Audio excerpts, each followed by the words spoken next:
आईन श्रृंखला सचेतनता निमंते जिला पुलिस बस्ता पुलिस और बीएसएफ द्वारा प्लाग मार्च आसंता 2024 निर्वाचन को आखि आगे रखी बालेश्वर जिला सहर ठारू आरंभ करी ग्रामांचल थाना फांडी अंचल आईन आ श्रृंखला को रक्षा करने जनसाधारण को सचेतनता करा जायतिला। अमरदा रोड ठारे शुक्रवार अपराह्न 5 घटिका समय बालेश्वर एसपी सागरिका नाथ निर्देश मूली बालेश्वर जिला पुलिस बीएसएफ बस्ता पुलिस और अमरदा फांडी पुलिस द्वारा प्लाग मार्च करा जायतिला। आईन श्रृंखला रक्षा करने निमंते सचेतनता कराइबा संगे संगे समस्त जनसाधारण पुलिस साहाय्य नहीं पारिबे बोली जनसाधारण को अवगत कराइथिले।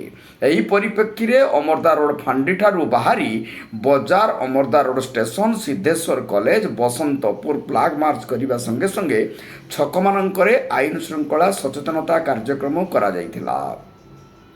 आईन श्रृंखला सचेतन कार्यक्रम में अमरदा रोड एएसआई संदीप कुजूर बस्ता एएसआई बनिता नायक बीएसएफ असिस्टेंट कमांडर मनोरंजन नायक बीएसएफ इन्स्पेक्टर प्रदीप कुमार सदल बड़े सचेतनता रैली रे अंशग्रहण करथिले।